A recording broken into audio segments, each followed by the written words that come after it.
And every closed set can be just construct as an intersection of countable the set.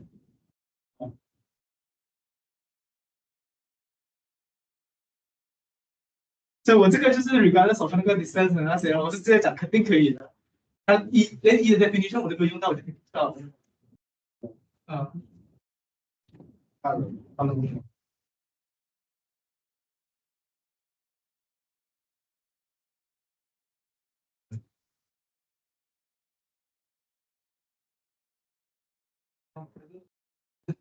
其实我是不是应该不是？我做了2题，然后我其他第个是那个这个问题更长，确实。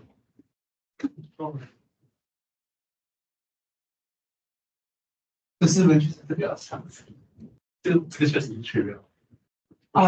缺了。其实它是一个2个缺的东西，另外2个缺什么都出了，因为它是一个 complete 的 family 的话，这不是这样子，它肯定是 open 的吗？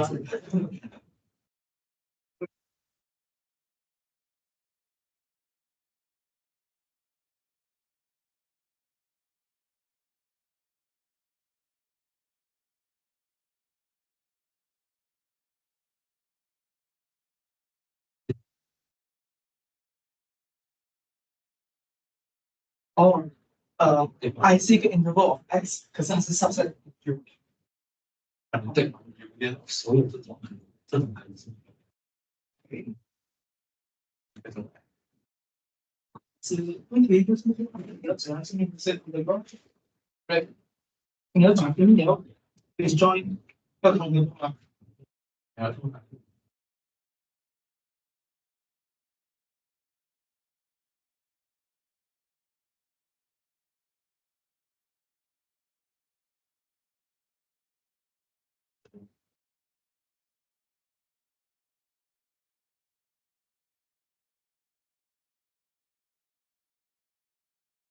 它是2个是用分的情况，每一个 interval 都可以拿一个数。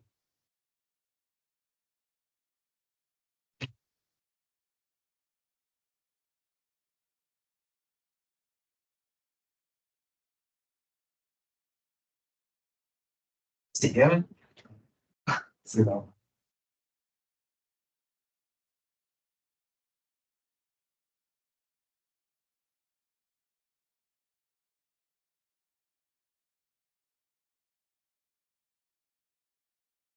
Okay, should we start? Hey, where's Brian? You forget again. He just sent the reminder. He reminded himself, you know. Because last time he forget that having replacement. He forget. He forget. That's why he can come.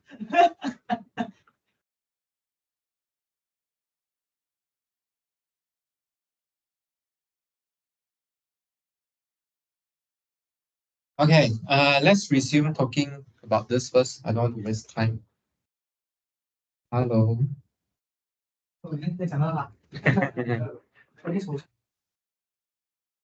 Did you see the notice on? Yeah. Okay. Let's start first. I don't want to waste time. So last time we talked about this continuity function, right? And did you curious that why didn't we mention point in y? You see, we are checking for every open subset of the core domain, right? And then check that whether the inverse image is open. Do we care whether this open subset is in the range of f1? Do we care? Why not care?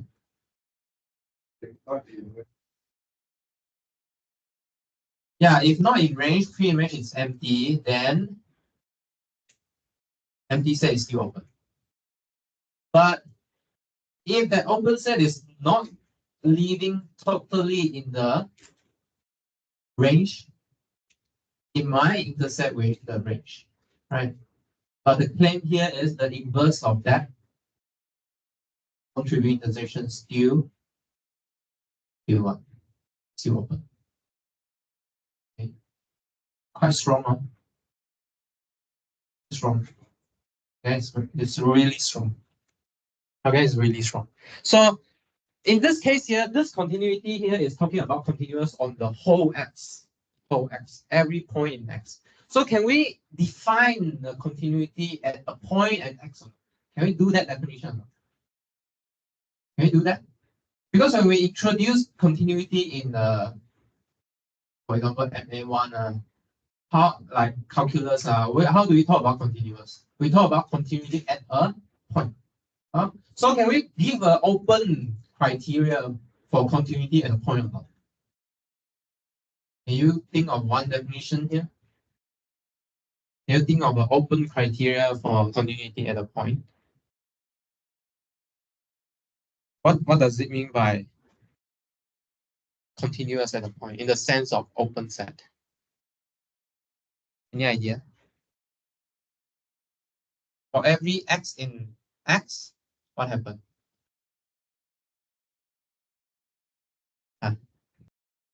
Any idea? So this is one of the TFFE statement here. So the last one here. For every x in x and each open neighborhood around fx, there is an open neighborhood U such that Fu equals to V. Not equal, but subset of V. Okay, so this is the definition of continuity at a point and using the open set. Okay or not? Okay, so you see some weird thing here. So just now we just said that every open neighborhood has an open inverse. But here got some special property. F of this U, right, have to live in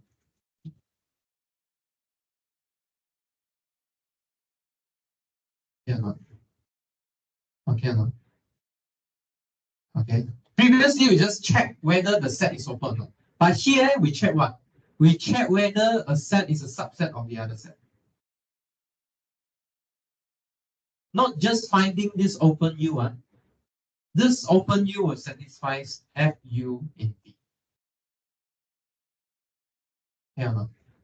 Okay.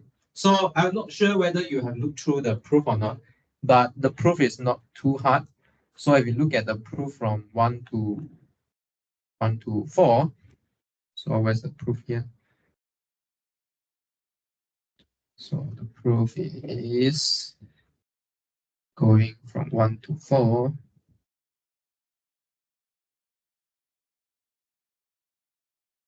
Going from 1 to 4 here, you see? So we start from a point in x. Okay, we start from a point in x. And then we simply study a open neighborhood of fx. Then you can take the inverse image of this open neighborhood. And okay, we call it U. And this is open. Why? Because we assume that our function is continuous. So the problem is why Fu is in V.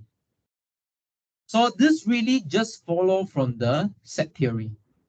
Okay.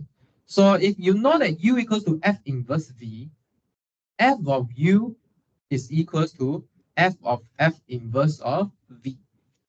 And that is not equal to V. It is just a subset of V. Okay, only when your F is surjective, then it is V. If not, you will only get subset. Okay, no. So a lot of these openness thing play around with set theory. So that's why we like open a lot. So to check about open stuff, right, it's really just boils down to talk about set theory. Okay, so that's why we start the course by proving all the inverses of set F of complement and what else? Intersection F of intersection, F of union. So those things will works in topology. Okay, we are keep using those set theories. So you need to bear in mind that we are just using the technique from set theory. Okay. Okay. No. Okay. So I mean, let's say this case here is open at one point, right? You also can recall the epsilon delta definition in your continuity, right? epsilon delta definition continuous at what point says what? If f is continuous at p means what? For every epsilon, there exists a delta, okay, such that if y minus p is less than delta, then fy minus fp is less than epsilon. So where's the v then? Where's the v in this case? In the epsilon case, where's the v? Where's the open set there? Yeah, so you look at the fp plus epsilon and fp minus epsilon. That is the v. Okay, no? That's the v. And what's the u then? Where's the u then? The u is the delta condition. That's why you have strictly less than delta instead of less than p equal to delta. Okay, that's your open u. And then you need to make sure that if you apply f on this guy, fu and fp, fy and fp, these guys are within the u open set, right? It's within the epsilon here. Sense? So fu is lying inside v because you also have the delta. I mean, the epsilon is greater than fy minus fp. So fy minus fp is the thing in fu. Y minus fp minus f of something inside the u. Sense? Okay, so we try to generalize this idea, okay, to any topological space. As long as you can talk about open set, okay, we use this. We are not restricted with the matrix on the real number or even the matrix on the Rn. Right. So this is the whole point, right? We start from matrix and then we leave the matrix space by just talking about open set. Okay, we no longer have a notion of distance anymore in open set. Okay. But we are trying to use open set to understand distance inside a space. Okay, where the distance is not quite clear what we want to put them. Okay, we start with open set. Does it make sense? Okay. Okay, so this is a relation between these epsilon delta notion and this openness continuity. And before we proceed, I still want to mention about one thing here. So last time I asked about this, right, homeomorphism, right? So homomorphism, once you have a homomorphism, you are a continuous function, you are a bijection function, not just like that. Your inverse is still continuous. Okay, so meaning what? U is open if and only if Fu is open. Okay, because for continuity we have one direction. For any open U, you have the inverse image is open. But now your inverse image is image of something else, F inverse. Okay, so if that is open, then U is open. So you can go back and forward. So really, if you have a homomorphism, you send open set to open set. And last time we try and link this to group theory, where we have ring isomorphism, group isomorphism, that would send normal subgroup to normal subgroup, send ideals to ideals. Okay, so actually we are not too far from there already, right? So the metric space we consider is what? R, Rn, and these are perfectly good groups and rings. So you can think about whether these normal groups are ideals can form a topology or not. And then what's the relation between homeomorphism and ring homomorphism and group homomorphism? Make sense? Okay, you guys check whether, can I take normal subgroup as an open set or not? Can I take ideals in the ring as open set or not? Or if it is not open set, can I take closed set or not? Because last time we said that to define a topology, you can use open set or closed set, right? So can I define them as a closed set or not? Does it satisfy the property close? For example, closed set, you need to close under arbitrary intersection, close under finite intersection. But if open, then you need to close under finite intersection, close under arbitrary union. So there's a swap there. Can you do that? Can normal group, normal subgroup add as an open or closed set? Can ideal add as a open or closed set? Okay. Yeah. All right. Okay. Does it make sense? Okay. So I'll try and find a relation between them. All right. So I have so lecture 10, I spent quite a lot of time, at least like 2 days, to write down the whole thing. So please read if you find anything weird or what, just let me know. Okay, and the lectures, the typeset one, I think when Chuan sent me is up to lecture 9. Okay, lecture 9. And right. So any question about last lecture or assignment or what? Before we start new stuff. Anything you want to clarify with me?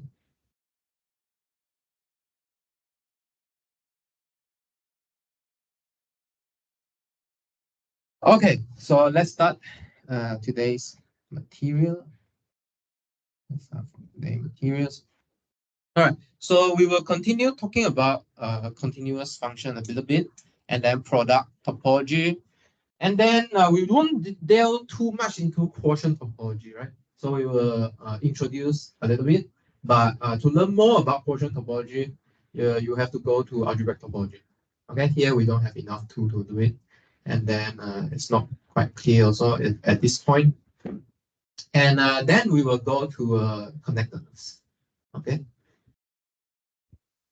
All right. So let's finish up continuous function. So how to construct continuous function? So where are the sources of continuous function? Okay, how to construct continuous function? So let's take 3 topological spaces. Let's do it like this. Wait.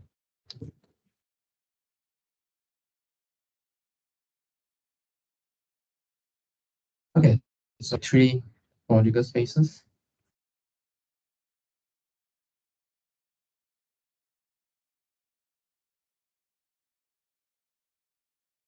Okay, and one source of continuous function will be just the constant function. So the constant function. So what's the constant function? Does anyone know what the constant function is? So you send everything to 1 point. Okay, you send everything to 1 point or one only. Okay. Then this is continuous.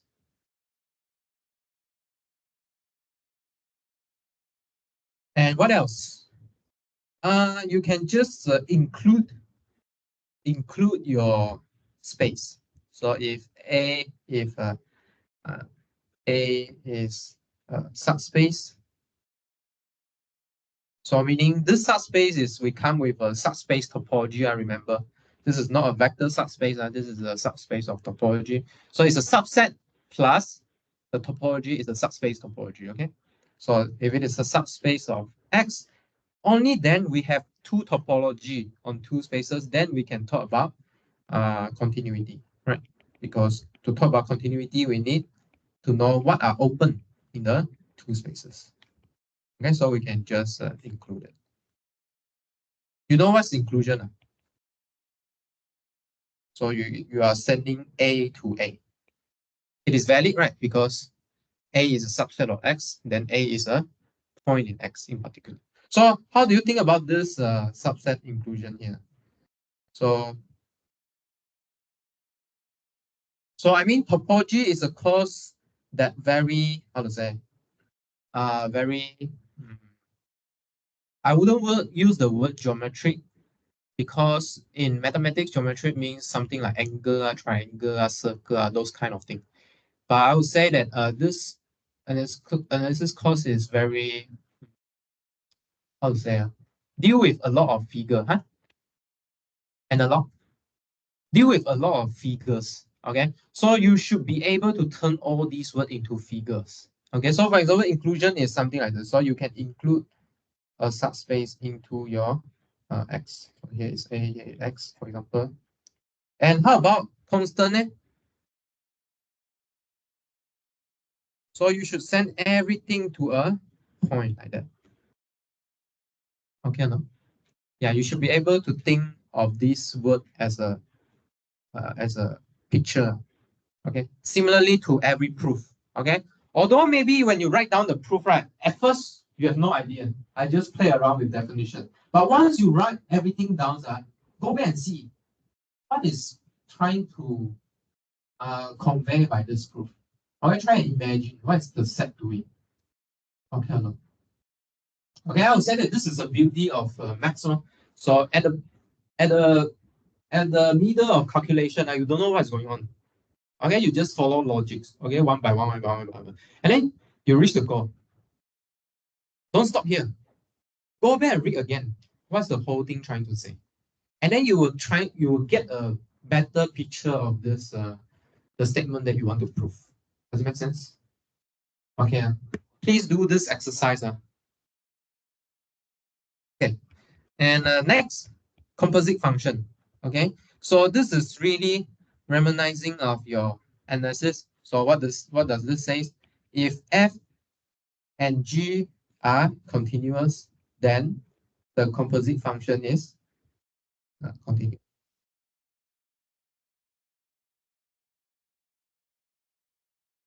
Then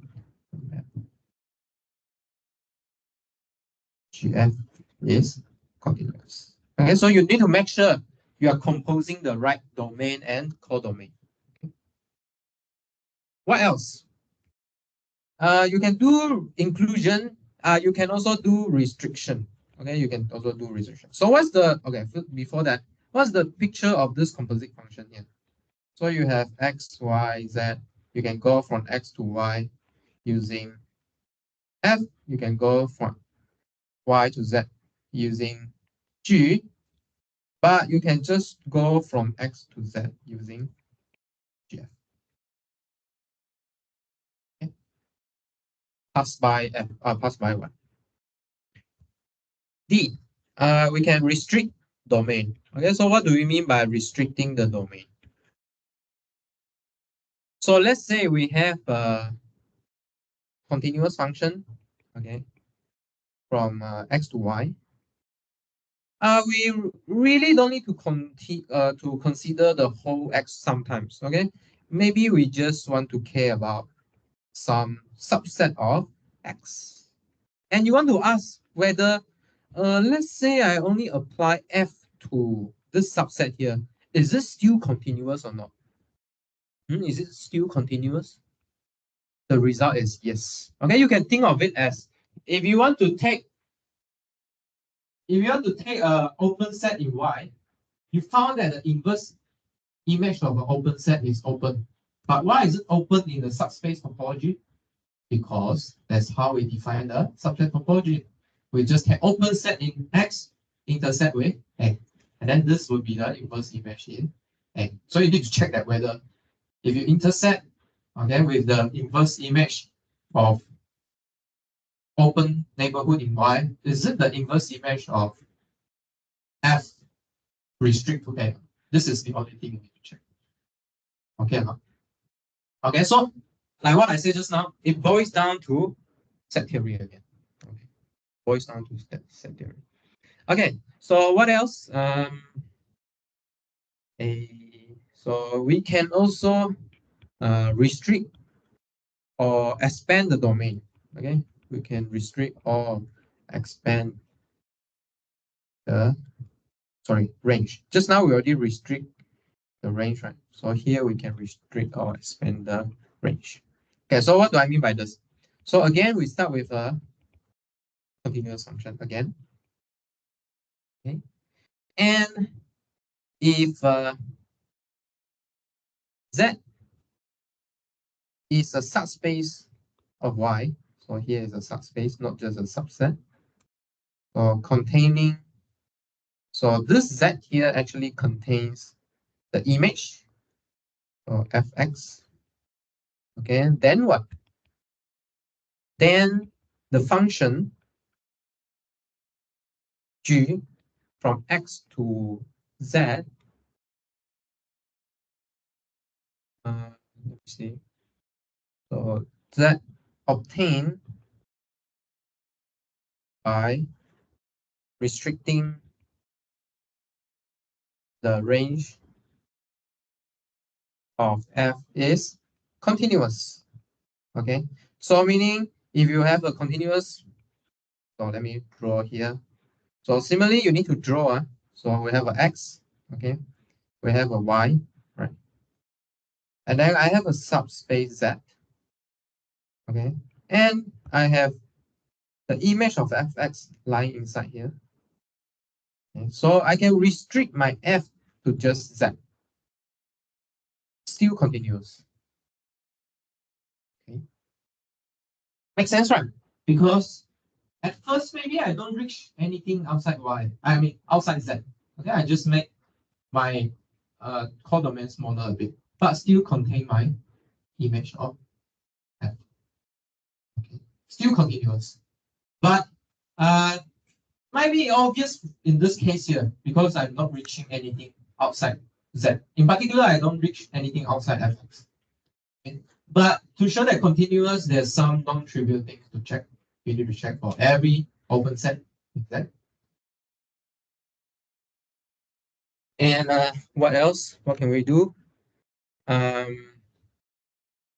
So another thing is we can expand it. So if you have a function on Z, you can potentially expand your function to the codomain Y. Okay. Seems like it doesn't do anything, right? But you still need to check whether it's continuous or not. Okay, seems like it doesn't do anything. So in other case, if in the other case, what do we have?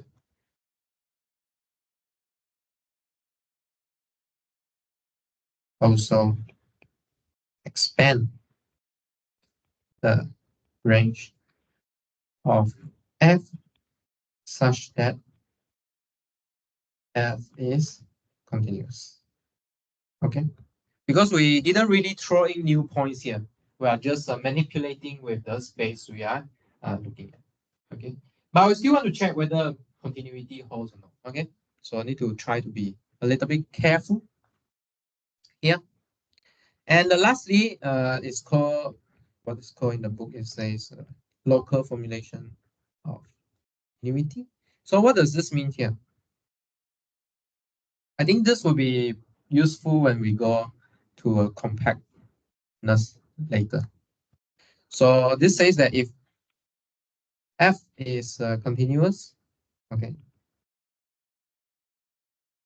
if x can be written as a union of open set, so they are open, such that the restriction of f to u alpha is continuous. So meaning what? So to be continuous on the space X,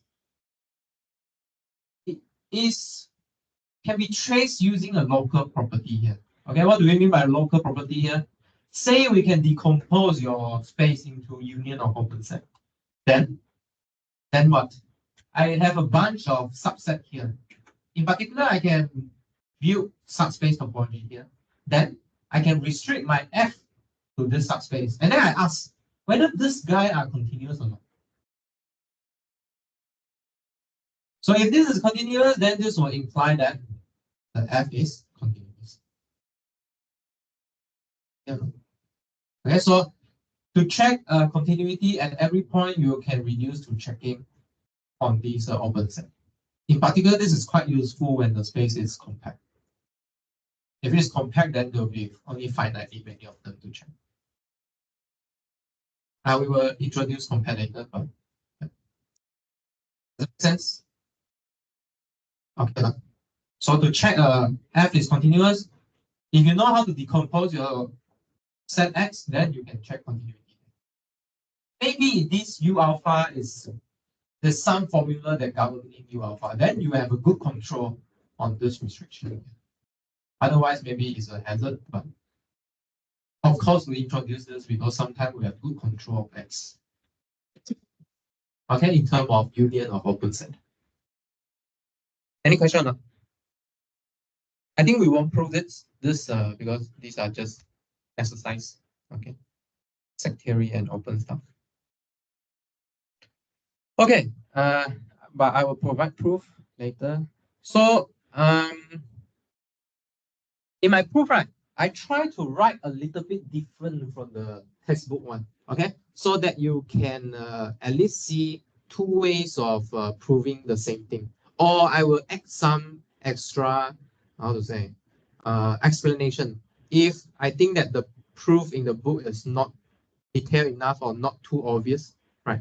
So you can read the book first. Okay, if you don't understand, maybe you can try and read my lecture notes. Okay, if you still don't understand, I still put a lot of reference for you, so you can check all those. Okay, if you already check everything in the list, still don't know, okay, you can kind of find me. Okay, or not? Does it make sense? Because learning is like this one. Learning is like you need to learn from different sources. Okay, if you just learn from one sources, I'm pretty sure that you don't learn actually. Pretty sure you don't learn. Okay, you just listen and execute. You don't know what is going on. Okay or not? So when you start asking why, this is the place where you start learning. Okay? If you don't ask why, you are just execute. You are a robot. You are no different than a robot. Okay or not? Be aware, robot jobs is going to take away by ChatGPT. This is what I want to say. One of the job is accountant. Okay or not? Okay. Next theorem. Testing lemma.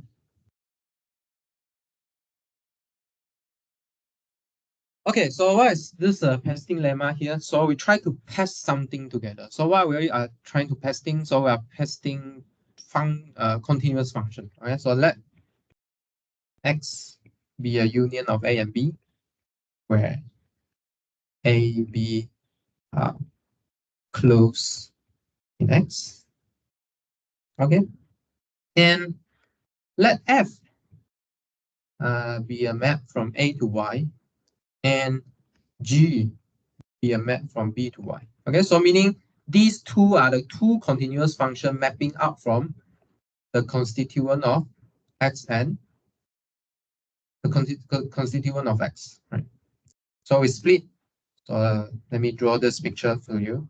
So let's say this is X. I split X into A and B. Okay, maybe not disjoint union, but this is some generic picture here. And I mean, generic picture will be looking like something like this. So try to be a little bit precise here. So maybe I got A like this. Maybe I got B like this, got some overlap, that's fine. And we have map of F and G. So F maybe go from A to Y. Okay. So this is F. And maybe, okay, I should use the same colors better. So this is mapping out from A. And then I use this to map out from B. Okay, so these two are continuous. So I can combine them. Okay, so when can I combine them? So if fx equals to gx for every x in A intersect B, then we can define f from x to y such that, okay, so here is the piecewise function here. So I will send x to fx. Sorry, here's fx if x is in A, and I send it to gx if x is in B. Okay, so the condition on this intersection is really crucial here, right? Okay, there should be agree on the intersection so that I can test them together. I think this is quite often used in. I'm not sure how much analysis stuff you have seen. I think at least complex analysis, when they try to extend function, right? Okay, they are doing this thing.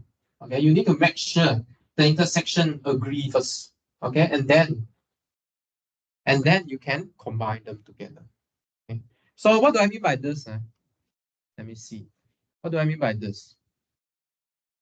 So I mean, I combine them, not just combine them. I combine them such that this is continuous. Okay, so that this is.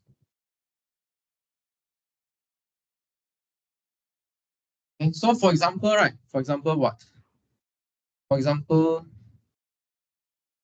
uh, for example, we can do something like this. So for everything greater than 0, maybe it looks something like this. For everything less than 0, maybe it looks something like this.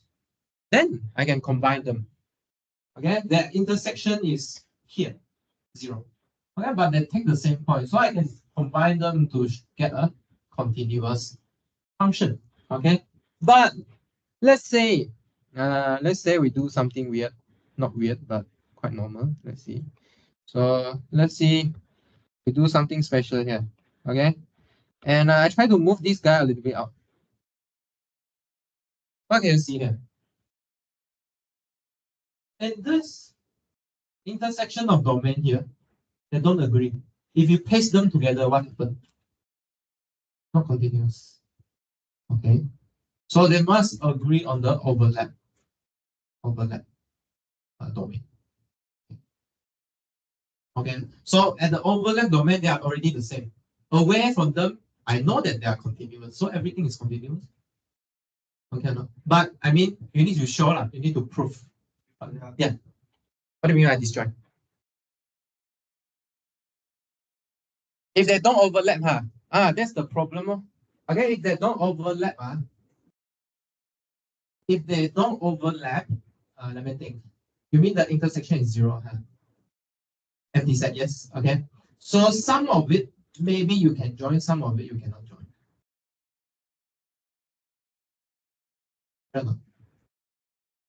Okay. I mean, okay, you cannot imagine, is it? Okay. Let me give you a sign example.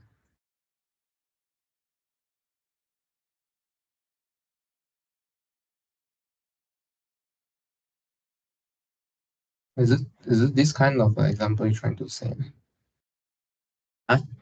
Yeah. So for some example you can extend. For some example you cannot extend. So this is really the one of the central themes that pursued by complex analysis. So you will ask, whether this entire function or what can be analytically extendable or something like that. Okay. So this is one central theme that pursued by complex analysis. Why this kind of question can be asked in complex? Because in complex space, the number is somehow easier to be controlled. So you can answer this kind of question.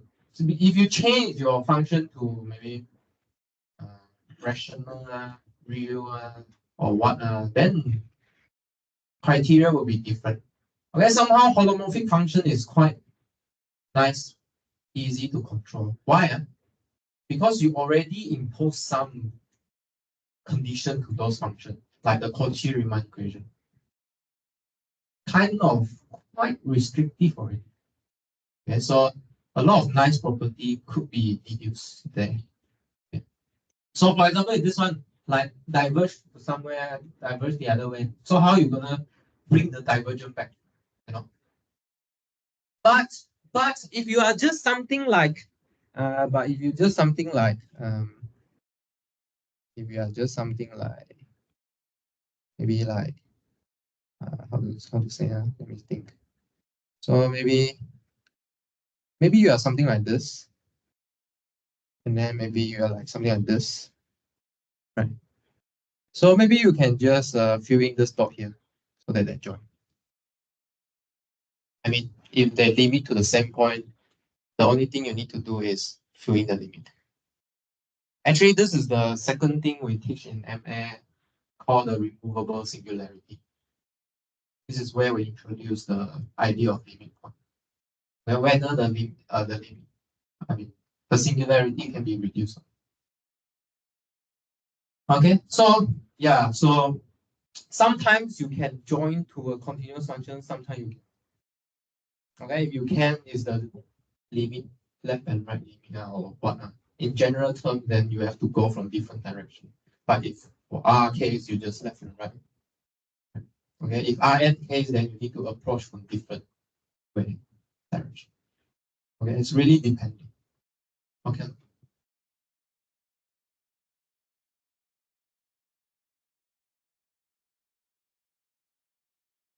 Okay. Okay. So I mean, this theorems here, right? Really, you see, I think this theorem is trying to avoid the case what Seng, right? Because here A and B is close. Okay, not random set. They are close set. Close set means what? A equals to A bar. So meaning you have your limit points there already. You cannot play around with your limit point. If you can play around with your limit point, then you will create something what Ziqian said. Okay. Oh, last time I finally understand your confusion, you know. Let's go back to last time where we have this argument about this infinity point lying in the set, right? Okay, I understand what's your argument already.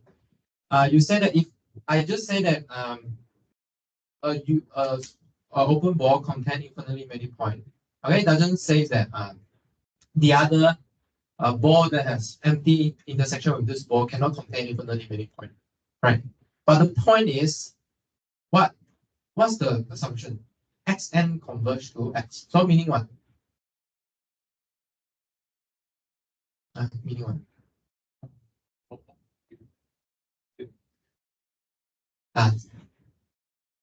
Meaning what? Yeah. So after certain n, okay, all the not just infinite, it's all the term after that n have to lie inside that ball. Okay, if don't have this conversion, you can do what we have said just now. You can put infinite thing on one ball and infinite thing the other ball. They won't intersect one, but then they diverge. Meaning they diverge in this case because to converge for after certain n, they should lie in the same ball. Okay, so if they converge, all the infinite term will be controlled under a ball inside one ball. So if you have another non-intercept ball, then you cannot find other sequence term there. Okay, so it's not a limit. Okay. Right. So it's not right to just say that infinite points, but with the definition of with the assumption of convergence, you can say that. Okay, it's implied. Okay. What time is it? I think we can still going on. All right. Let me ask you one thing. Let me ask you one thing. You want me just to write word or you want me to draw? Or you want a mix? Want a mix, because you need to think about one very how to say practical problem here. Okay, if I draw, I won't have time to write. If I write, I wouldn't have tried to draw. Okay, so we need to take a balance here. Okay, so if you prefer more drawings, right, then I will try and put more drawing and then reduce wood. Since the wood are also exist in your textbook already, right? Does it make sense? Can or not? If like that, then in future the presentation will be more drawings, less wood. Okay. Okay. I don't know. You think about it. You think about it. You think about it. Okay. Sometimes we want to put words out because we want to really confirm the word that we read. But most of the ideas here sometimes really need some drawing. Makes sense. So, creating of something, you have the intuition of the graph something. Yeah. Sure. So I mean, you need to understand, you cannot say, we draw so many, then onwards you complain again. So you cannot keep complaining on it. Okay, so you need to make some constructive how's that, constructive advice. Okay, because everything have good and bad one, so we need to pick and choose. Actually, should we stop here? Maybe it's a good point to stop first before we will jump into product topology later. So any question about this continuity or not? Any more question about continuity stuff?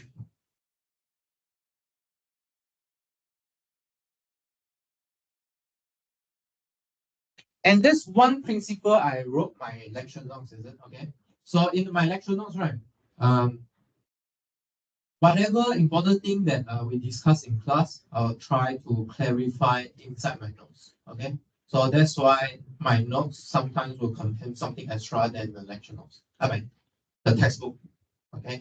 And then if after I teaching, either you aware or you don't aware, but I am aware of it. I think it's very important, or some concept lost, maybe lost in my word, or something that you point out. Okay, those things I will put inside my lecture. Okay, yeah, does it make sense? Okay, now. And then if you found any typo mistake, just let me know. Okay, like Wen Chuan also let me know, and then we just fix it. Yeah, just let me know if you think that this part a bit weird or maybe it's not your problem, it's my problem. So we should talk. Anyway, we should keep communicating. Okay. Otherwise, we cannot be a better us. Okay, to be a better us, we need to communicate. Why you need to communicate more? This morning I think about this already. I understand that I can't explain it, but this morning I finally discovered it. You know why I stress on communication?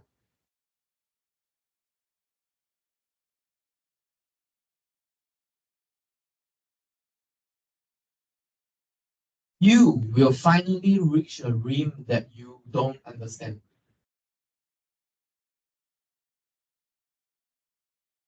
你会到达你未知的领域。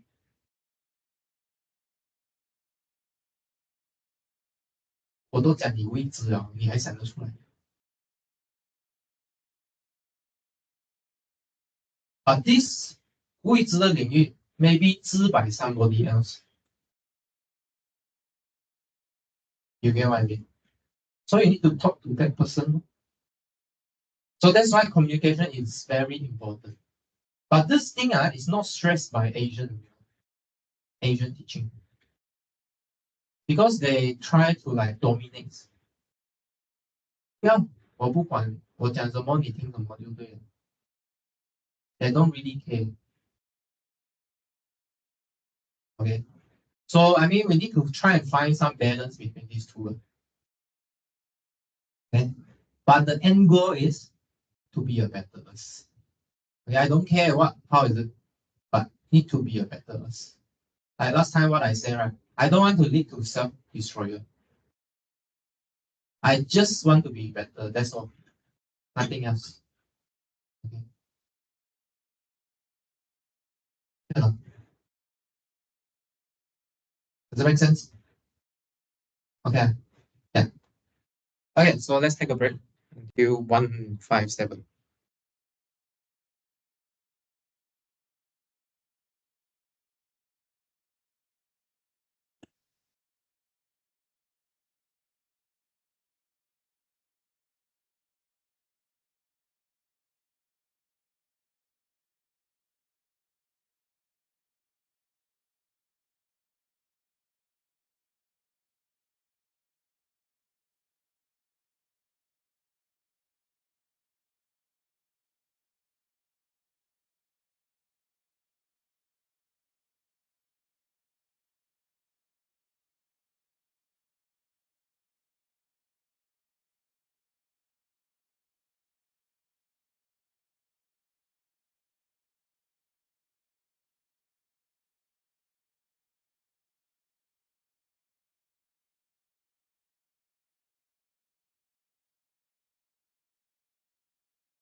Yeah, I think, yeah.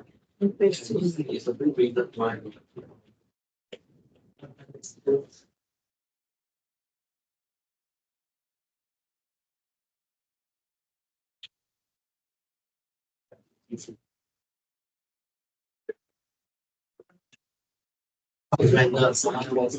Yeah.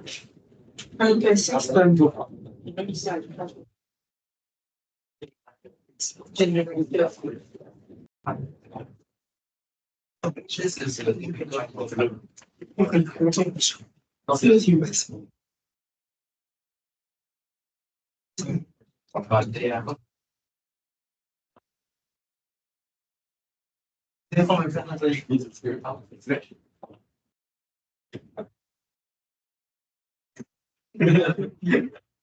So what time are you sleeping?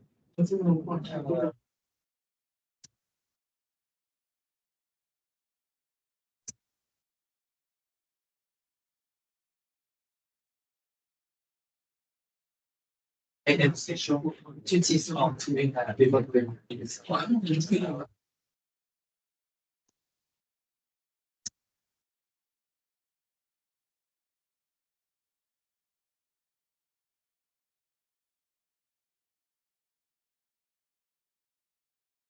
这个这个是什么？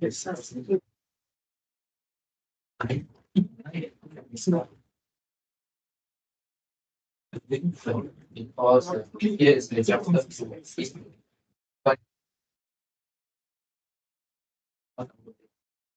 you see that you have 6 o'clock, 7 o'clock, the sun is still there. So maybe a bit 1 hour there, maybe 10, 11 or something.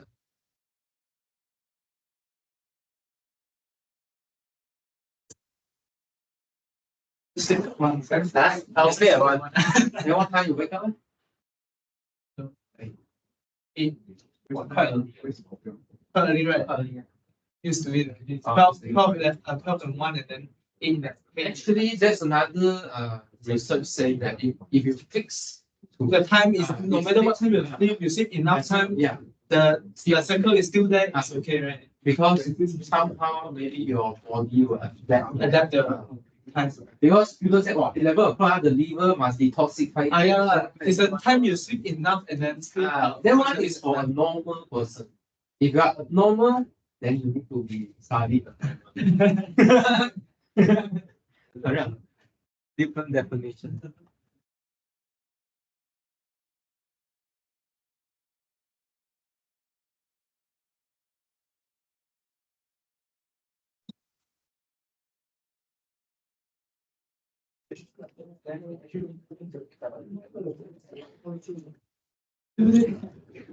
Right, right. 有点问题哦，兄弟。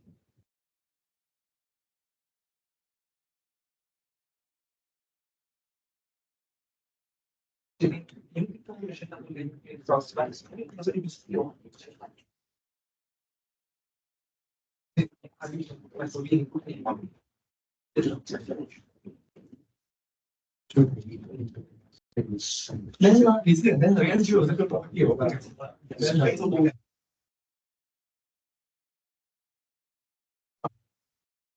通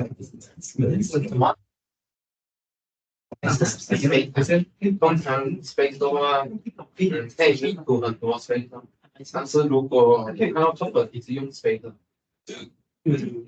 这个我感觉他们在 review 的时候说这些不是重点，它会是很，但是如果你是很 general 真的是这样。在有它是 matrix space 它需要我觉得是对那边相对的东西在上面，但是书本感觉他们的 space 它有时候。But in general,它有set up 都是可能。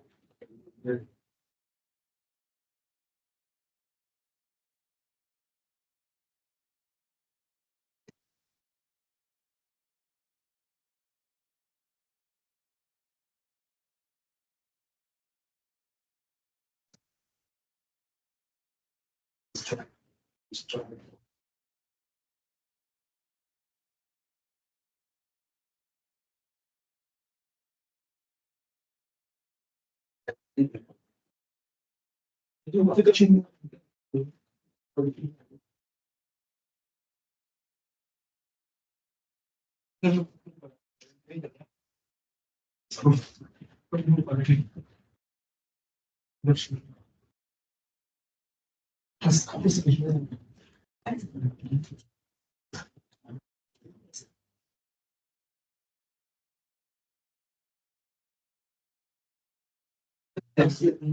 啊？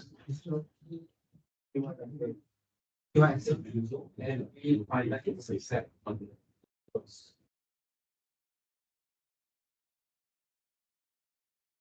这个不可能，我这个也可以去对，这是。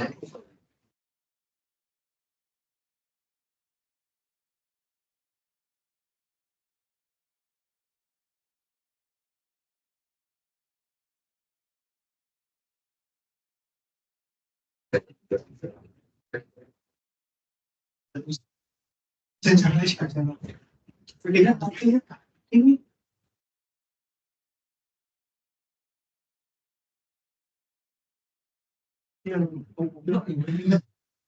我今天在是其实没有其他理论，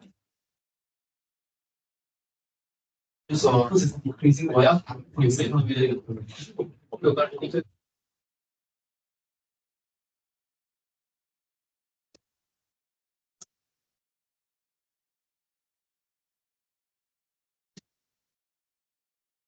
当然不是一个我要跟你讲的，好像去。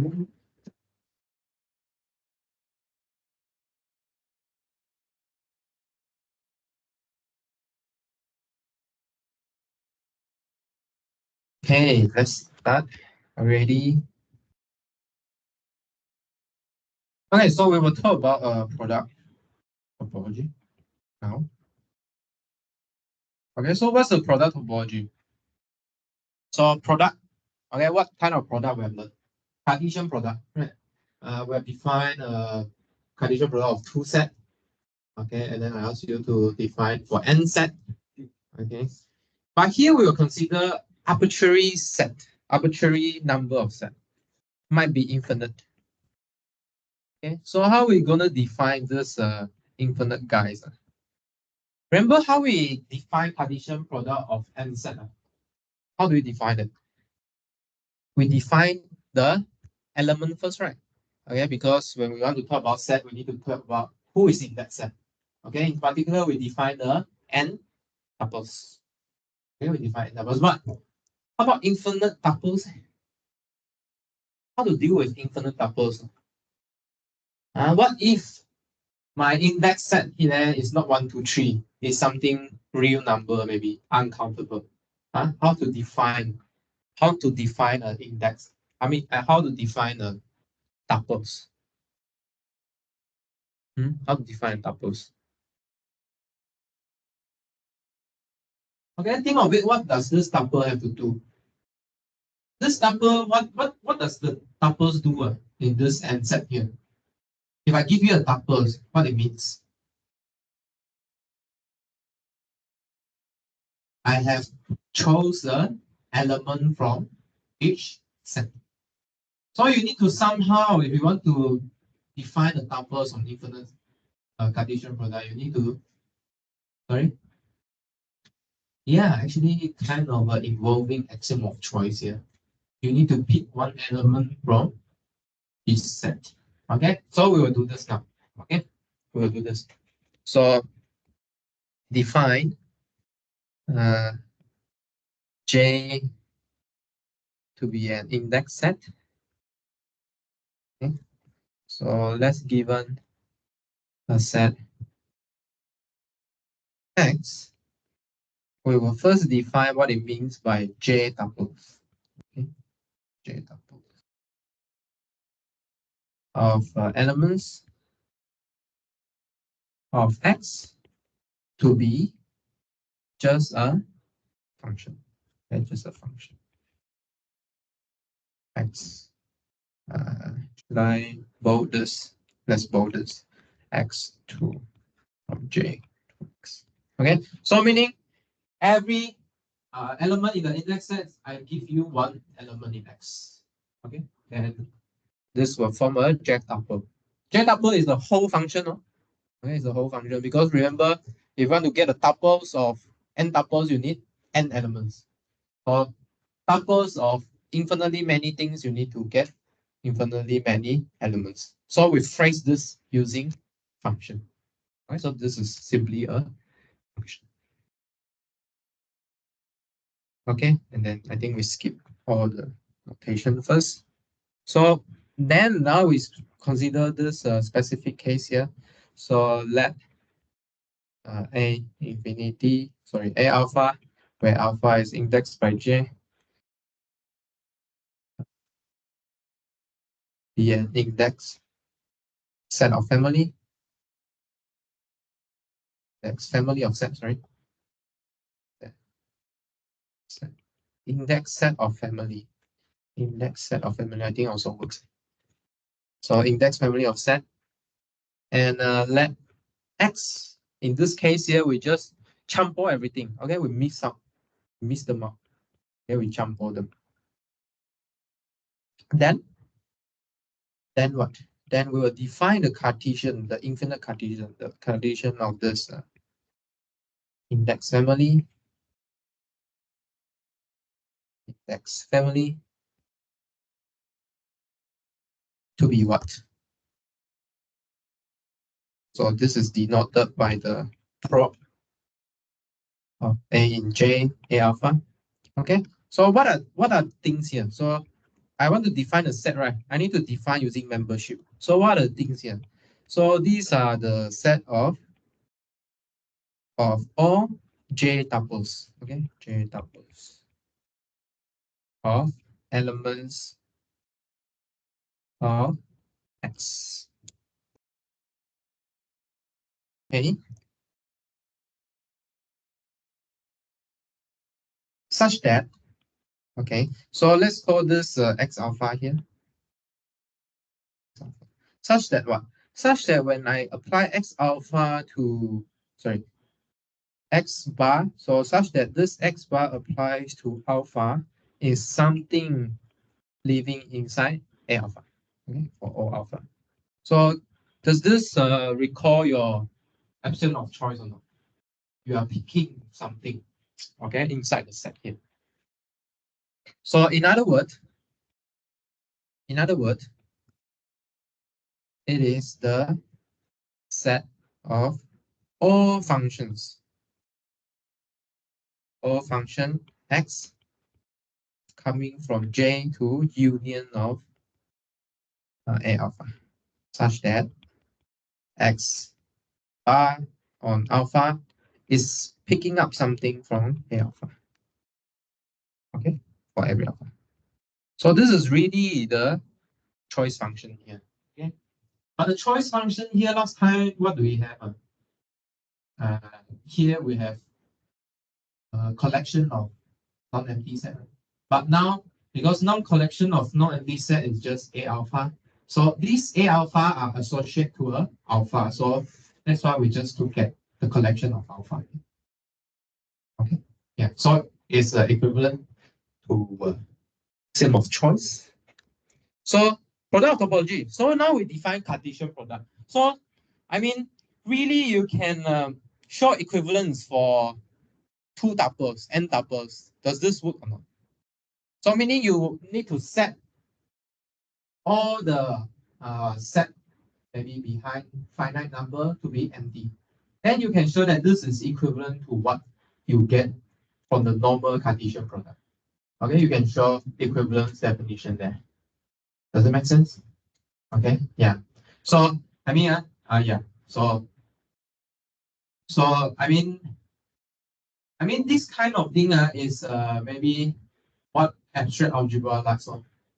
Okay, so this is how to say, this is a general way, okay, to give a Cartesian product.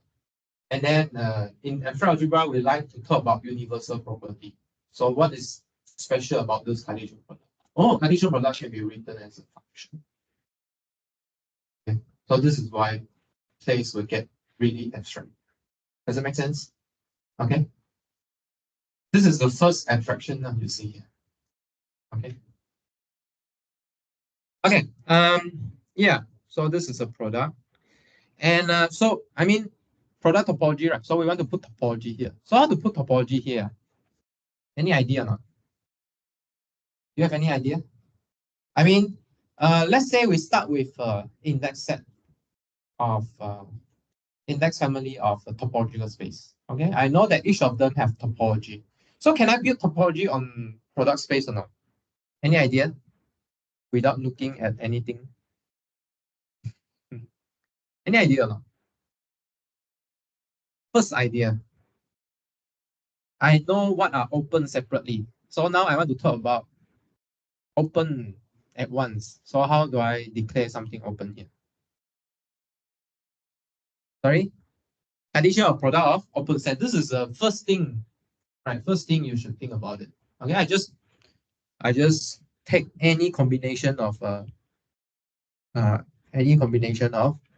open set. Okay, so this is what we really call the box topology. Okay, so let X alpha be an index family of topological spaces. Then we take basis, that is basis elements to be the product of open set.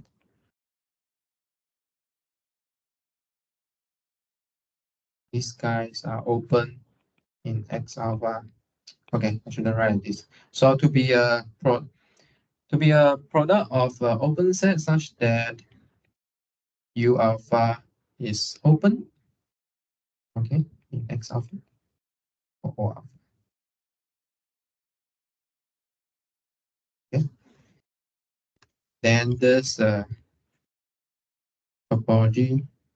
Okay, so the topology generated by this, the topology.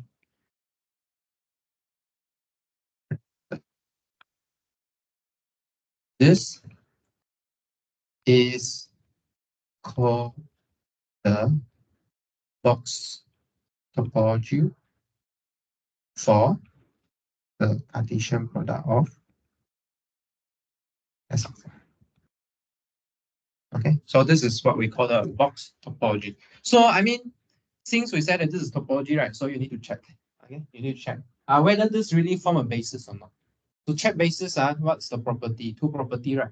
So every point in the product space need to be covered by this basis, and then intersection of two bases for all the point inside the intersection, you need to find another basis element that contain that point and also live inside the intersection. Okay. And then check that this is a basis. So sanity check here. Sanity check the basis elements really form a basis for a topology. Okay, you need to check this. Okay, next. What else? What else?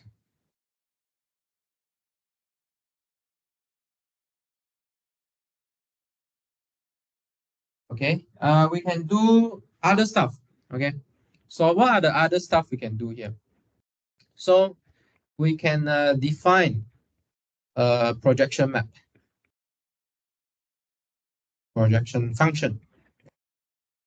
So we define a projection function, say pi b. Okay, from this product map, from this Cartesian product to picking up the space x beta, for example, or b or beta. Let's put b there. I mean beta. Okay. So in a smaller case, for example, if I have a projection 1 from x1 cross x2, so this is a map that maps to x1, but what does it take? What it digs? What it did? It really pick up the I component here.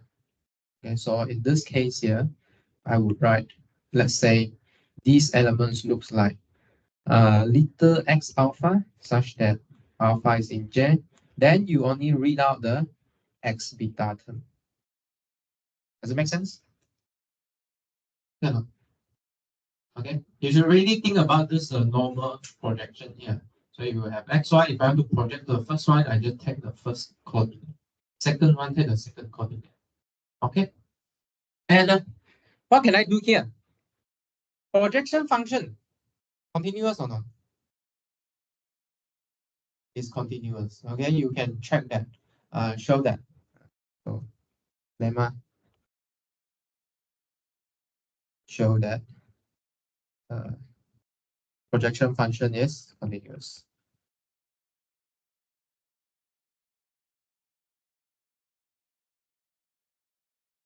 Okay, so since this guy is continuous, right? So what we can do here?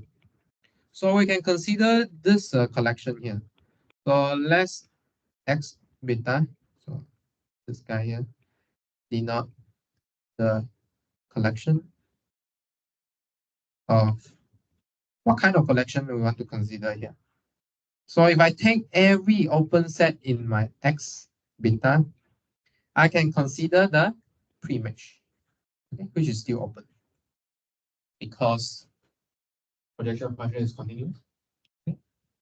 So for every open set in U beta, I take the inverse image of U beta here. And then what? And I can combine all these as beta here. Okay. Okay, I combine all of them. Okay, what do I get? Really, I get the whole space here. Right. I really get the whole space here.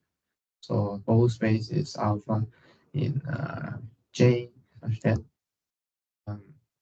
I shouldn't use J, right? Let me think. Should I use J? Yeah. Okay, I should use J. Should I? Yeah, I should. So it's the same J. So here is X alpha. Okay.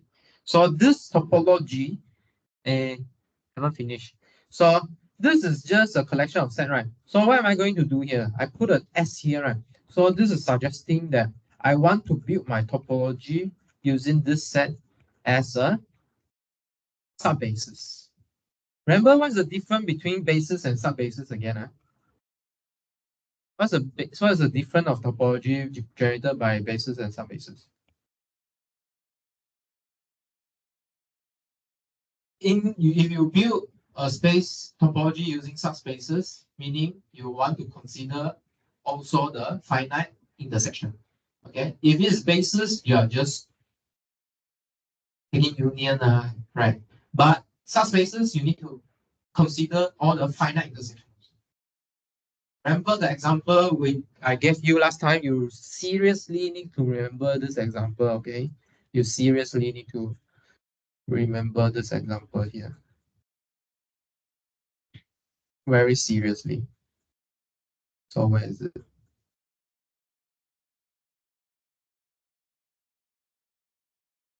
Yeah. So seriously, you need to remember this example here. So if I just consider such basis of open balls, right? I need to make sure that intersection there also got a ball inside.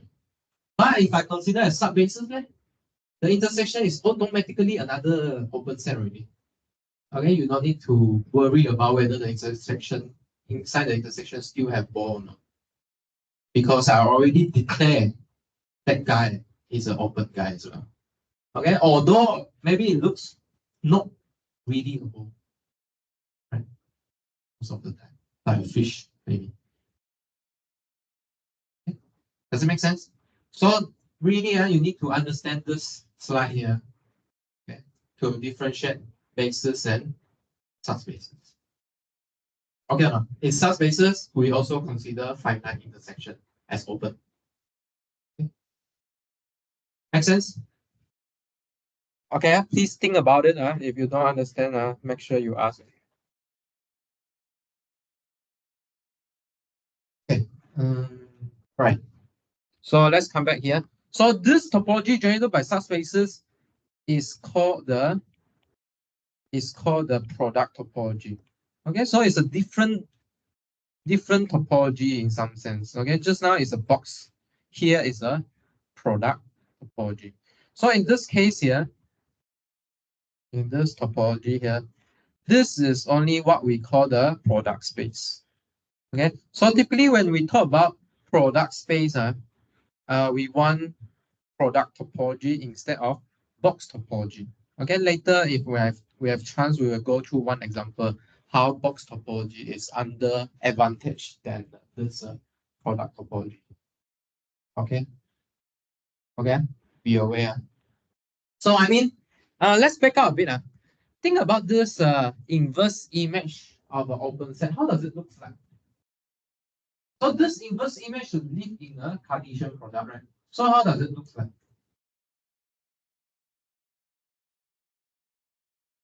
How does it look like? You know how it looks like, you know?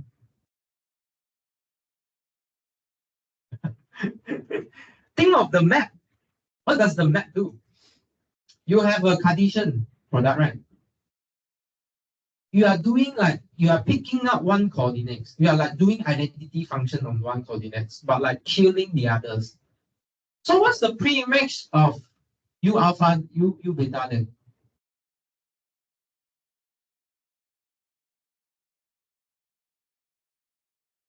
Yeah, so you just have UB in the X beta coordinate and the rest are just the whole space.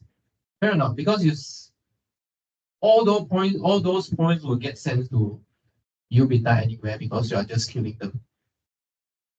They are living in the inverse image. So inside here is what? It's like S1, S2, S3, S4, and then U beta, and then continue X, X, X, X.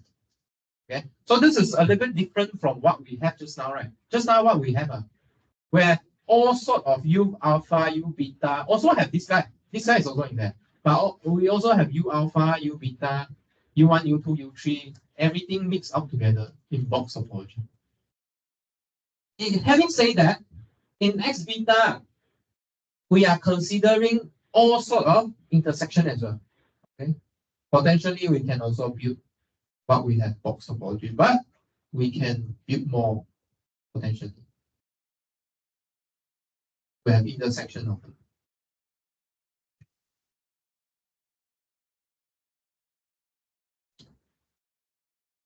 Okay, I may build different stuff. Yeah. All right, so we can quickly compare what the two looks like. So let's put down as a theorem. So the box topology on pi x alpha has basis in what form? In the following form, product of U alpha such that U alpha is open in X alpha, okay, for every alpha. And on the other hand, yeah, I should put here maybe. On the other hand, what's the product topology? What are the bases here? on the basis here. So the product topology here on pi x has what? Has basis looks like pi of u alpha, where u alpha is open in x alpha. Okay. Also for all the alpha, but what's the difference here? U alpha will equal to x alpha except for finitely many values of alpha. Okay. Yeah. Okay. Because we cannot take infinite intersection, right, in open set, then you might go to something close. So it should be even if you take finite intersection, right? So you will only have finitely many different u alpha. All the rest u s alpha. Okay. So from here, right, actually you see that although we take intersection, they are not quite restrictive because we only can take finite intersection here. Okay, so in general, we won't prove this. You can try and prove it, but in general, remark here is the box topology is in general finer than the box topology, product topology. But if the Cartesian product is finite, then these two are equal. Okay, so in finite case, not too interesting. But in infinite case, weird thing happens. Okay, later we'll see how weird it is. Okay, in infinite case, these two things are different. In finite case, they are the same. Then you should show it. Okay, so although box topology is more finer than product topology, but this will create problem for continuity. Okay, so that's why we don't like box. Too many. Too many also don't like. Okay, we just want enough. Okay, product topology is enough. Okay, box topology too much. Later we'll see why is it too much. How is it too much? Okay. Let's see.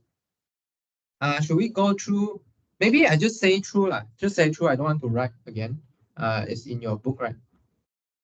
If you have a book, if don't have a book, listen to what I say. So if your topology in each spaces is given either given by basis, right? Okay. So you not only have control on open set, you know that this open set are union of some B alpha, then you can rewrite this. I mean, you can find a more refined basis here, okay, which you just take product of B alpha for your box topology, okay, not just U alpha, go down to B alpha, okay, still serve as a basis, okay. Okay, so this is about basis of a box B alpha here. And similarly for product topology, if you know how to decompose this open set using basis element, you can also take your product of B alpha instead of U alpha, okay, except equal to X alpha except for any finitely many values, also can go down to B alpha, okay, not just open set of U alpha. And what else you want to discuss? So let me think. What else you want to discuss here? Hausdorff space. Okay, let's say every space is Hausdorff, then this product space will also be Hausdorff. Okay, in any sense, in a box sense, in a product sense, any sense. Okay. And how about you want to consider a subspace of S alpha? Okay, you consider a subspace of S alpha, and then you want to ask about the closure. Okay, the product of closure of each set. Okay, is simply equal to the closure of product of all set. Okay, so you can, instead of calculating the closure of A under products, you can just calculate the closure of product of A. Does it make sense? Okay, so this is about closure and products. So what else we want to talk about? Yeah, so maybe one thing worth to mention here. So this is quite interesting. So let's say we have a map from A to a product, Cartesian product. Okay, given by what? So A, I will uh, I will specify. Okay, what does this A goes to each S alpha here? So meaning I need to really get a index family of F alpha here. So we consider F alpha from A to S alpha. Okay, so consider a map into a product, addition product. I need to tell you how this A get mapped to each of them. Okay, and then so we consider this product with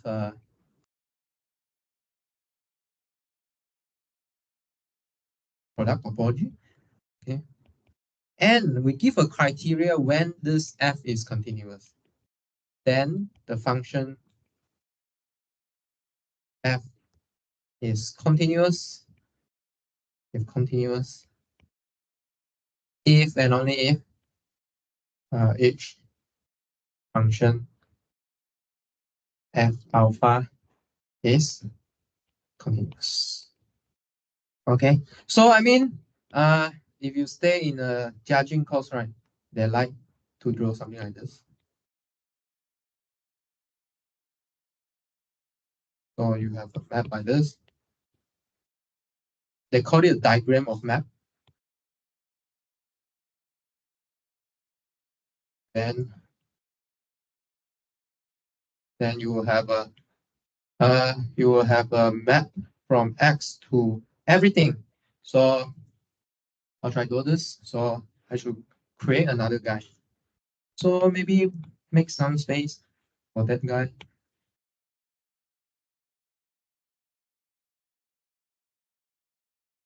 So I should introduce the product guy maybe here. Right. Sign. Then I have a big F here. So this F here is a F alpha. And then of course I have a map up, right? So these maps are really the projection map. So there's some commutativity diagram happening. Okay. So this is like defining the universal property of a Cartesian product. Okay, so this is summarizing what we have the top. So the top says that if this map here is continuous, if and only if, right? Yeah, if and only if every component here is continuous. Yeah. Okay. Right. So there's some commutativity diagram going on here. And finally, I want to introduce this result.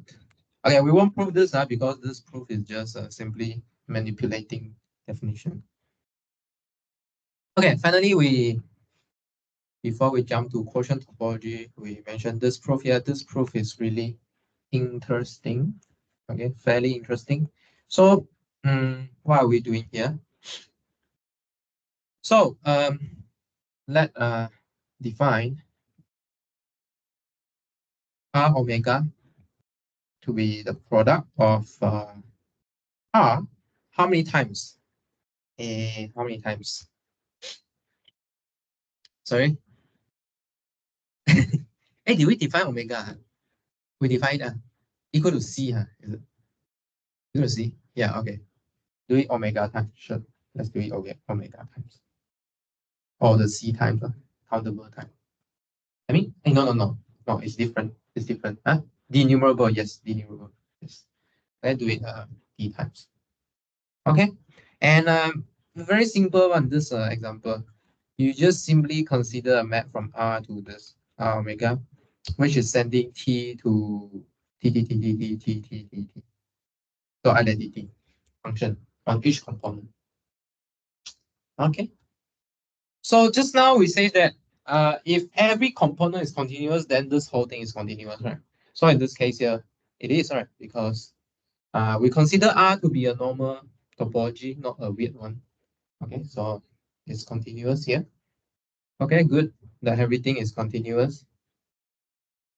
But we will say that it's actually not continuous if R omega is given the box topology. Okay, remember that just now that theorem was proven using product topology. Okay, so let's see why it doesn't work if I put box topology here. Okay, so I mean, we can really consider so if it is not continuous, what does it mean? What does it mean? It means that there exists some open set in V in the codomain which contain the point. Wait, if it's not continuous, that means there is some open set in the codomain such that the inverse is not open. Okay. So let's look at some open set in R omega. In particular, consider this guy here. So we have minus 1, 1 cross minus 2, minus half, half, and minus 1, third, third.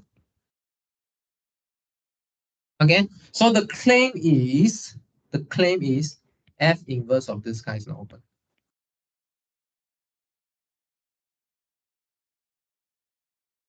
The claim is this inverse of this guy is not open. What is the inverse of this guy? You think it's 0?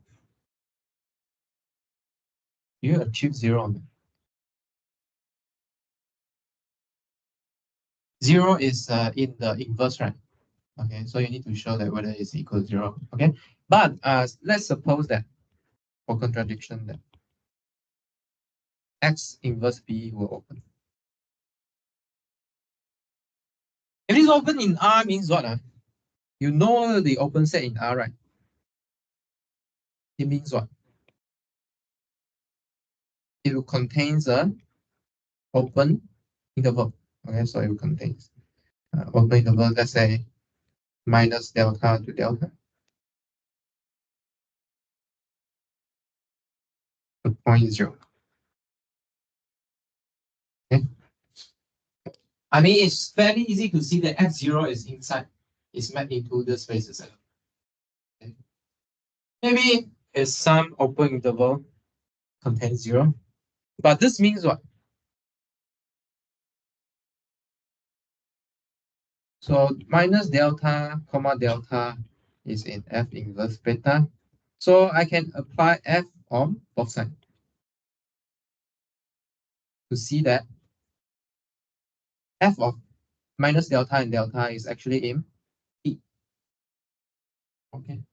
But if you fix a delta there, okay, can you be sure that this guy here is in P?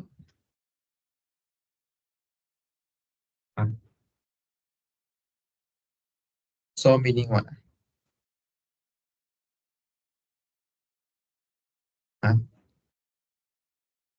Meaning what? Meaning this, if I project, okay, if I project this F guy here, so I project using what? Using F out, pi alpha maybe. If I project this guy here, this thing should be lie inside minus, let's say, okay, so we are denumerably many, right? So just put n here. So if I project this into minus 1 over n and 1 over n, can this be true always or not? Why? Archimedean property again and again. Keep using Archimedean property. And you can find something that's smaller than this delta. Some n. Okay. Does it make sense? Okay. So which is not that this is true for all n. So here, a contradiction. Okay, you cannot have a delta that works for all n. Archimedean property, you must find some n, which is this guy. Okay, so this is a not very good topology we want to use, so we try to avoid box topology most of the time. Okay, whenever we mention about product space, it's really the product topology, which is defined by the subspaces of the inverse image of projection function. Okay or not? Okay, we don't want too many open set. Okay, we just want enough. Otherwise, out of control. Does it make sense? Okay, so let's keep going. So maybe we do a little bit of quotient map. We won't do in details. Okay. So just want to touch, give a flavor. Okay, just give a flavor. Okay, so definition. So what is quotient topology means? Okay, let's say if you learn group theory, right? Quotient means what? What do you start with? Huh? Sorry? Of course, yes. And then where is the quotient thing coming in? Huh? What kind of map you consider? Sorry? Yeah, sure. I mean, you want the closed set or normal subgroup. Yeah, sure. But you can rephrase that, right? What kind of map you are looking for? You can rephrase that, right? First isomorphism theorem, kernel. So what map, what kind of map? A map with kernel, eh? So what kind of map is that? No, not quite. One-to-one, not many kernel inside there. I want many kernel. I want a lot of kernel. Non-trivial kernel. One-to-one, the kernel is only 0, right? Okay, I want a lot of kernel. So how? What kind of map is that? Yes, I want surjective map. Okay, so you have to start with surjective map. So here the same. Okay, we have a surjective map between two topological space. Okay, we have surjective map. Then, when do we call this a quotient map then? You want to try?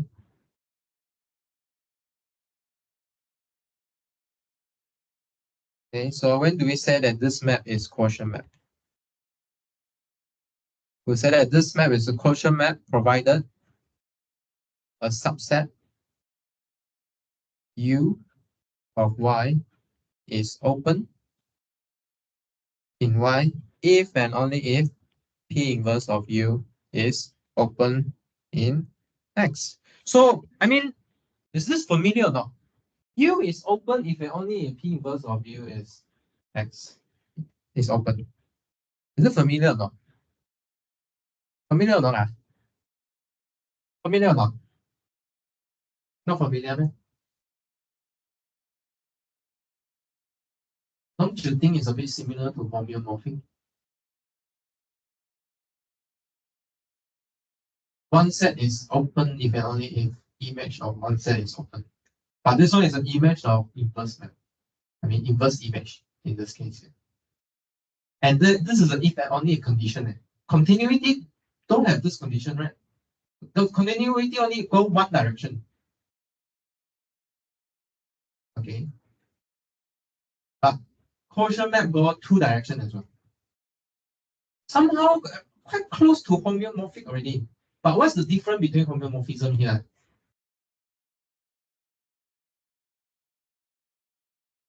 Yes, this map is not necessarily bijective. Okay? But it still control open set on both sides. Okay? But the inverse image might be a lot of open set. It's not just one. You get what I mean? If it is bijective, then one-to-one correspondent. But here could be many. So if you take inverse image, will be one to many. So it's not a function in this case. It's just an inverse function. I mean, it's just an inverse image, not an inverse function. Okay or not? Okay. So this is the key in algebraic topology. So when we study one space, okay, we can study another larger space. Okay, that has a surjection to this space. Okay, when we pull back, okay, when we look at the inverse image of this open set, maybe this inverse image can lies in different places. Okay, potentially. Yeah. Okay, so how should you imagine this? I think we should give you some imagination. Okay, later I'll give you one example or two examples to think about this. So, I mean, before we talk about examples, right, because we want to define quotient topology. So now I tell you what is a quotient map. I want to tell you a space, okay, and a topology. So if X is a space and A is a set, okay, you see, we don't require A to be topology, topological space. So if X to A is a surjection map, okay, we didn't even talk about continuity also, okay, then I can define there's exactly one unique topology you can put on A. So such that P is a quotient map. Okay, there's unique topology you can put on, and such that this Q here define a quotient map. Okay, so this is what it does. And this is what we call this is called D. Okay, D quotient topology. So this is only one. Okay, exactly only one. Induced by P. Okay, the quotient topology induced by P. So how do we define this? What do you think? What are the open things inside A? What do you think? Quotient map says what? U is open if and only if P inverse U is open. But now, you know what kind of P inverse U is open or not? I declare what are the open set in X, right? Okay. So here, so the topology is topology T on A. So declare U of A is open if P inverse of U is open. Okay, so then this will make my quotient, my surjective map into a quotient map. Okay, and then you can show that this is unique. And then also check that this form so there's a sanity check here. So check that T is really a topology. Okay, to check topology, you need to check what? Empty set in there, whole space in there, and then finite intersection, and then arbitrary union. Okay. Right. So let's do one example. Okay, let's do one example first, and then see. We can go to another example. So let's define this. So let's define a map from the real line to the 3-point set. Okay. So how do we define this map here? So you give me a point in real number. What do? I send to this 3 point. Okay, how do I send this to this 3 point here? I would say that if X is greater than 0, I send it to A. If X is equal to 0, I send it to B. If X is less than 0, I send it to C. Okay, is this a surjective map or not? Surjective or not? Surjective, right? Okay, so what's the pre-image of A?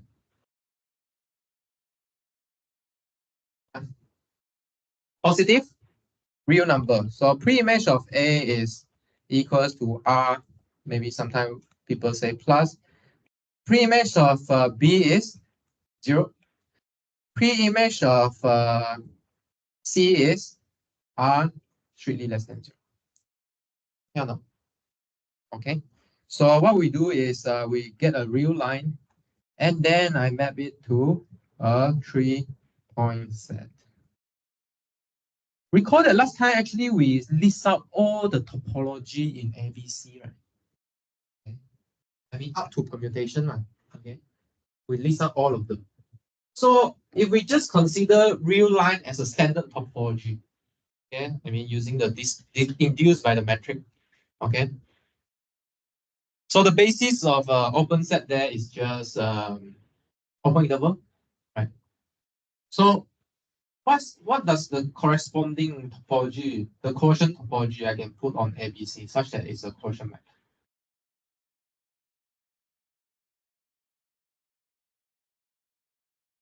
What's the quotient topology here?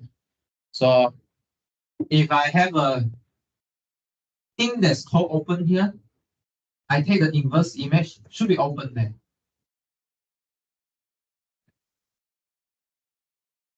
Okay. So what kind of topology we have here?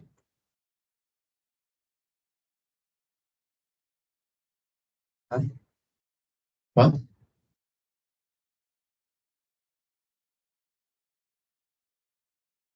A, yeah. And then C, and then and C. Why? Huh? Sorry? Why? So I think we should bring this map down for easier discussion. So easier.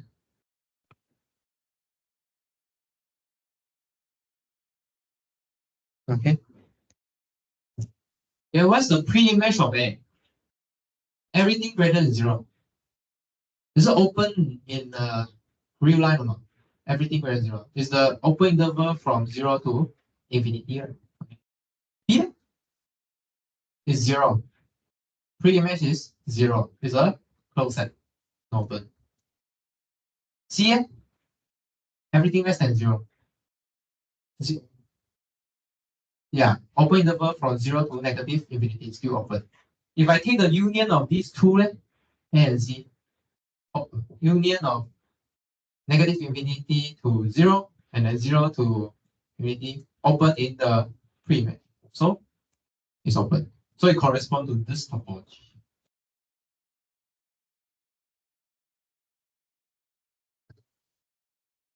Okay. So yeah, so you can see that this big topology here made into something almost discrete already. There are how many things here? 1, 2, 3, only 3 things inside here. Okay, maybe plus the whole set and the empty set. 5 things. Just only 5 things. But open interval here, a lot. Uncountable. But now under this surjective map, it becomes some combinatorics that you can count. Finite things. Okay, no? Okay. Okay. Let me see. Should we go a bit advanced? Okay, I think we got time. We can go a bit over time. Right? Sorry. Let's go a bit over time.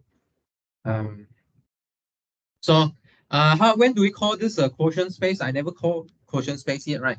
So we have a little bit special discussion about this quotient space because we're not just talking about quotient map. So let S be a topological space again. So maybe don't write out the word. So just write like this. So we have this topological space, and we put X star be a partition of X into disjoint subset whose union is X. Okay, I think you saw this in your assignment 2. Okay, you partition the unique sphere, right, with the antipodal point X and minus X, and then you identify with a set of line through origin. Okay, and how do we do this? We let P to be X to X star be the surjective map. Okay, that carries each point of X to the elements of X star containing it. Okay, so I mean, this disjointness is to make sure that what we define is a function. Okay, we don't want to have one too many. So we need to make it into a partition. And after that, with this special subject, so you see, this defining of surjective map is a bit different from what we had just now. Just now, previously, we just start with a random surjective map. But now, we first partition our space first. And then we consider the surjective map. Okay, meaning what?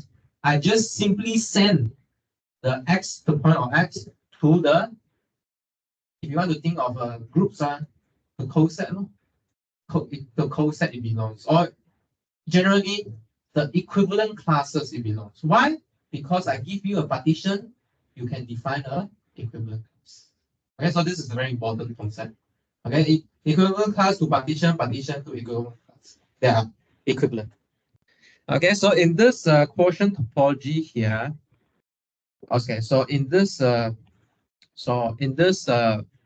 surjective map, okay, with the quotient topology induced by P, with the method we introduced just now, the space is called the quotient space. Okay, so this is called the quotient space. Or sometimes we will call this identification space or decomposition space. So why is it an identification space? Because what we do here is we partition our space. Okay, it's like a cake. You have a cake. Okay, so a cake, there's a lot of flour there. Okay, right? But if you partition into, let's say you got 6 people, 6 portion there. Okay, so you are sending the whole cake, so many little flour there, right? Or decoration there. Okay, but you only send it into maybe 6 portion, 6 elements. So you identify the portion of cat into one thing. Okay, let me draw here. So let's say this is an X. Okay, I think I like to draw this as the water. So you got a cake, right? Let's say we split into 6 portions. Under this map here, what do? I make it into, say, only, let's draw like this. So under this identification or the partition here, I really make it into a 6-point set. Does it make sense? Okay or not? If I make this identification here. So this is the X star I mentioned it. Okay? Okay or not? So I mean, maybe I labeled it 1, 2, 3, 4, 5, 6. So it's clearer what am I doing here. So I'm really sending everything in 1 to this point 1 here. Okay, this is what I defined just now. Okay, really, this is very similar to what we have in a group theory. It's the same. Okay, it's simply there's a topology on this set here. Okay. Yeah. So should we do one example on this? Right. So I mean, one very classic example here is this. So classic examples. So what's this classic examples here? So you can consider a closed unit ball. You know what's a closed unit ball? You take a disk. Okay, closed disk. What can you do? You can really glue the boundary to form a sphere. And this sphere is hollow, not filled. Can you imagine or not? Can you imagine?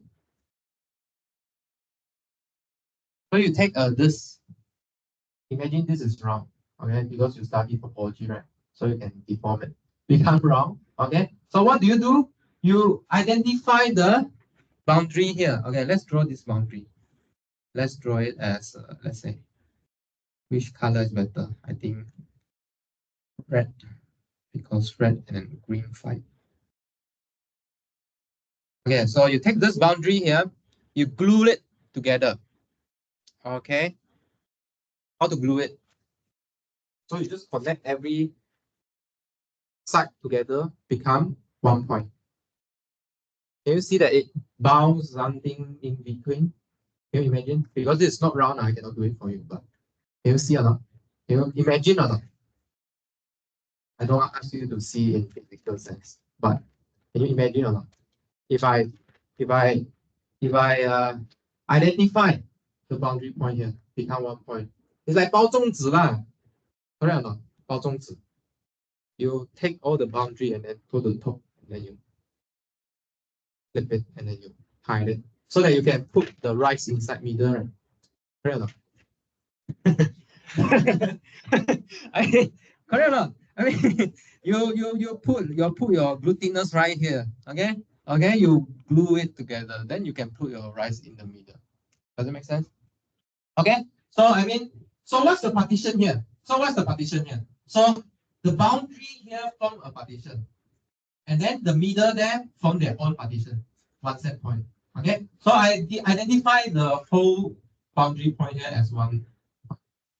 Then I can form this circle here. But I mean, it's non-trivial to see that, how to say, it's non-trivial to see that it is the, how to say, I mean, when we talk about this object, right, we can put it inside R3, for example. This guy, we can put into R3. This guy is R2, for example, right? So let me be more precise here.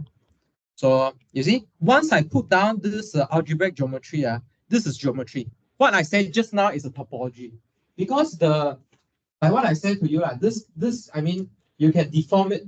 I mean, in topology, the general principle is if you can continuously deform it, you should think your space as a clay. Clay, 粘土. Okay, as long as you are not tearing it, you're not making a hole, it's a continuous deforming. So you deform it into a circle. Okay, and then you try to join them together, okay, at the boundary, like what I said just now. Okay, and then you will get something look like sphere. Maybe not exactly look like sphere, but we think of it as a clay, right? We can deform it again, make into the sphere we want. But here is more stronger. Okay, this result is stronger. So what do I mean by stronger here? So let's say we have a equation that describe closed units ball here. Let's say this one. Okay, I put it in R2, I can describe it. Then I fix a particular ball already.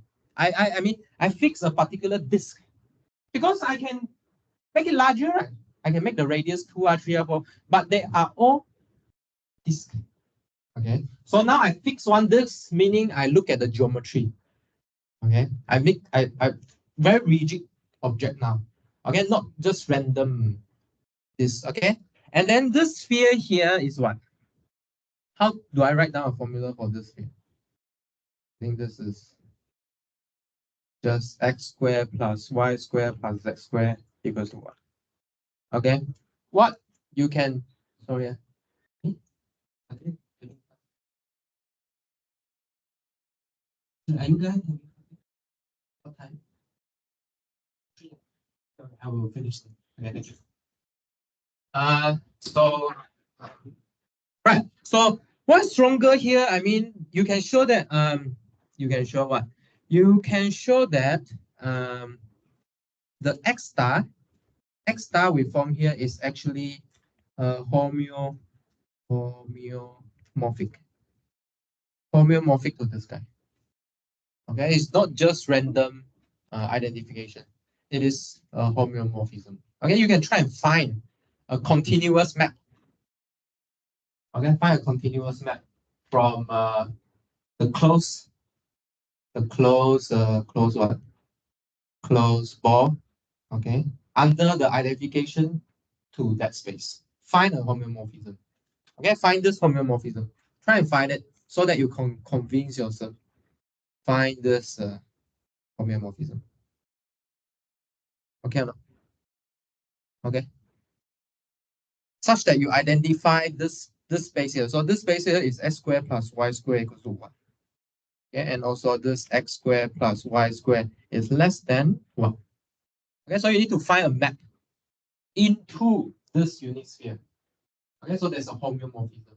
It's not just topological equivalence, this is a homomorphic object. Meaning there's a continuous map going back and forward. Okay or not? Does it make sense? Does it make sense? Try and find one. Okay, try and find one. I will put inside my note as well. We will continue discuss this property next time. And yeah. Does it imply R2 is something whether no? No, right? Because this space is closed. R2 is wait. Okay, this is about compactness, not close. This space is compact, R2 is not compact. Yeah. At some point, right? Because What do you mean? 因为RBA 绑成有那个它中间是一个这中间是绑的，那个是一个只有 Y 端的球，它里面